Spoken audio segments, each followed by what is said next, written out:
होगा, लेकिन उस लक्ष्य को पूरा करूंगा। आप लोग के सामने में ये प्रण करता हूँ। माननीय मुन्ना जी ने जो सुझाव दिया है कि आप अपना हैंडबिल इस तरह के छपाएं, तो आप डिजाइन तैयार करवाइए। कार्यक्रम की अध्यक्षता कर रहे हमारे लोकप्रिय जिलाध्यक्ष भाई अरविंद मुकुल जी, झारखंड से चल के आए पूर्व मंत्री, पूर्व सांसद आदरणीय फुलराम अंसारी जी, मंच पर उपस्थित सत्रा के लोकप्रिय प्रत्याशी रहे कांग्रेस के उमेश राम जी, कांग्रेस नेता चंद्रेश्वर सैनी जी, जनाब जिन्ना साहब, जनाब जवानी साहब, धनवीर शुक्ला जी, हमारे तो 24 तारीख को मेरा टिकट फाइनल होकर सूचीबद्ध हुआ। उसके पहले जब संभावित सूची में आई तो मैंने जिलाध्यक्ष से संपर्क किया, तो जिलाध्यक्ष जी ने कहा कि हम पिताजी के इलाज के लिए दिल्ली आ रहे हैं 27 तक में, के बाद ही नॉमिनेशन का आप डेट रखिएगा। तो मैंने 30 तारीख का डेट रखा था नॉमिनेशन के, जिलाध्यक्ष जी के कहने से। और लगातार कहीं ना कहीं, चूंकि उम्मीदवार जब एक बार क्षेत्र में आ जाता है तो इतना ज़्यादा व्यवस्था बहुत ज़्यादा बढ़ जाती है।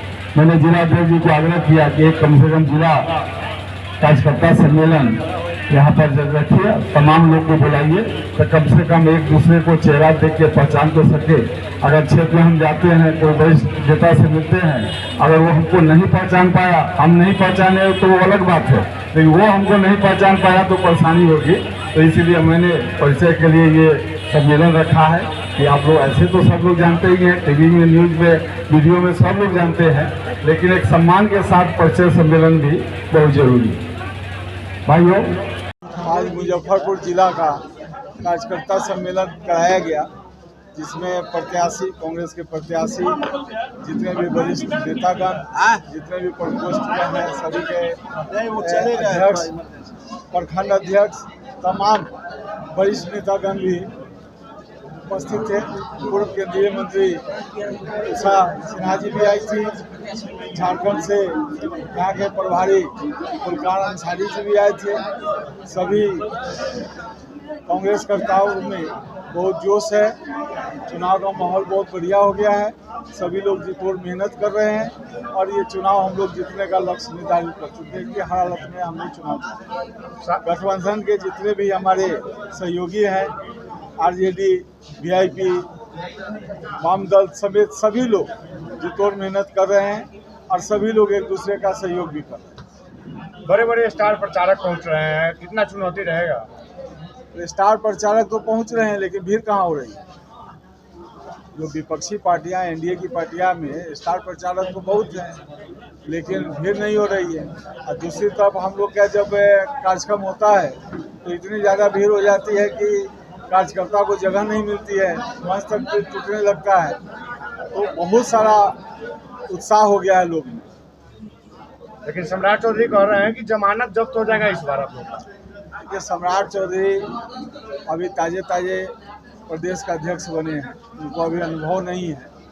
ये बार बार जो ये लोग नारा दे रहे हैं कि 40 की 40 सीट जीतेंगे, जनता के बीच तो ये लोग जाते नहीं हैं। जमीनी स्तर पर इन लोग का ज्ञान नहीं है, सिर्फ जो भी मीटिंग करते हैं अपने कार्यकर्ता का करते हैं, जनता से तो इनको लोग का लेना देना नहीं है।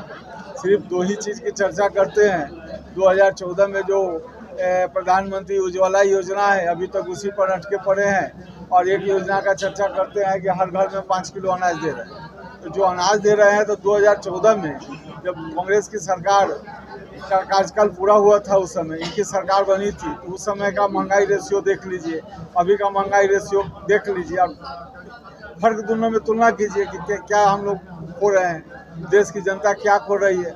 बार बार ये बयान दे रहे हैं कि देश की जनता जो है गरीबी रेखा से ऊपर उठ रही है। जब गरीबी रेखा से आप ऊपर उठा रहे हैं तो बार बार ये जो 80 करोड़ लोगों के बार बार सीना तान के बोल रहे हैं कि हम 80 करोड़ लोगों को फ्री में अनाज दे रहे हैं, तो अनाज देने की जरूरत क्या है जब गरीबी रेखा से लोग ऊपर जा रहे हैं। कुछ समय पहले तक तो आप भी मोदी जी के साथ ही थे। देखिए, अब वो पिछली बात खत्म हो गया। मोबाइल से जब सारा डाटा डिलीट हो जाता है तो उसको फिर नहीं आप रीओपन कर सकते, दिमाग से सारा डाटा खत्म हो गया। मुस्लिम समाज को लेकर जो बयान दिए गए, वो सब बात खत्म है। उसमें जो हमको खेद प्रकट करना था वो कर चुके। बार बार उसी बयान पर मत फोकस कीजिए, बात कीजिए। आप जो आपने सामने की लड़ाई है उस पर जनता के बीच में जाइए, उनसे समस्या पूछिए कि 10 साल में उन्होंने क्या खोया है। आपको याद है कि कांग्रेस के शासन काल में जो रोजगार था मिल रहा था वो भी अब समाज के कागार पे खड़ा है। ये लोग बार बार कह रहे हैं कि हम संविधान को बदल देंगे। जो एसटी, ओबीसी और जो अति पिछड़ा समाज के लोग हैं अपने बच्चे को पढ़ाने के लिए कितना मेहनत करते हैं। 12वीं तक में पढ़ाई में तो कोई प्रॉब्लम नहीं है। जब उच्च शिक्षा के लिए जाते हैं, जब इंजीनियर बनाने जाते हैं, सीए बनाने जाते हैं, डॉक्टर बनाने जाते हैं तो मोटा फीस लगता है।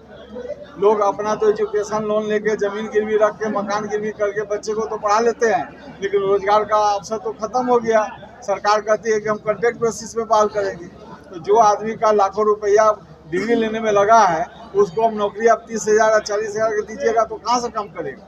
सांसद जी, एक सवाल है कि कांग्रेस के कार्यालय में आज आप लोग सभा कर रहे हैं और मुजफ्फरपुर से कांग्रेस के विधायक विजेंद्र चौधरी आप लोग के साथ दिख नहीं रहे, क्या उनमें नाराजगी है क्या? नहीं, तबीयत खराब है उनका, तबीयत खराब है। आप बार बार देख रहे हैं कि वो ज़्यादातर इलाज कराने के लिए दिल्ली ही ज़्यादा रह रहे हैं। कोविड में जो सीनियर कोविड उनको बाद चुनाव कार्यालय में जो हुआ था उसके बाद वो मेडिकल फिट नहीं हो पाता, कमजोरी बहुत रहती है। राजभूषण निषाद को लेकर क्या कहेंगे? पिछले लोकसभा चुनाव में देखिए वो 4,10,000 वोट से चुनाव हराए थे 2019 में। 19 के बाद मुजफ्फरपुर के चौहद्दी से वो बाहर हो गए, अपने काम धंधा में लग गए। एक ही बार पैराशूट लेके जंप करके एनडीए का उम्मीदवार हो गए। तो जनता जो है इस बार भाजपा में लाने का क्रेडिट आप ही को जाता है। आगे चलिए ना, उसमें तो मजबूती के लिए तो काम करना ही पड़ता है ना। पैराशूट से जंप करके सीधे आ गए। जनता पूछती है कि अब आपको खोजने हम कहाँ जाएंगे। 5 साल के बाद तो फिर वापस लौटे हैं। लेकिन आपके बारे में बता रहे हैं कि 4 लाख पार से इस बार आपको हराएंगे। अरे भाई, तो जनता तय करेगी ना, वो वोट थोड़ी डालने आएंगे। वो तो वोट का जनता जनादेश तय करेगा, जनता का माहौल तय करेगा। जनता बहुत होशियार हो गई है और बिहार की जनता सबसे ज़्यादा होशियार है। वो समझती है कि कौन कैंडिडेट बेहतर है, कौन कैंडिडेट खराब है। लोग अपना जांच करेंगे, अपना समझेंगे, वोट करेंगे। इसमें चिंता करने की बात क्या है? दूध का दूध, पानी का पानी तो 4 जुर्ग हो ही जाएगा। 2 बार आप मोदी जी के साथ रहे जी और चुन कर आए, सांसद बने, और तीसरी बार 400 पार का जब नारा मिला तब आप बेटिकट कर दिए गए। अब आपको 400 पार का नारा कैसा लगा? देखिए, बेटिकट हमको एक आदमी किया, लेकिन टिकट दिलाने के लिए हजारों हाथ खड़े हो गए और वही हजारों हाथ हमको जीत के हम भूमिका निभाएंगे।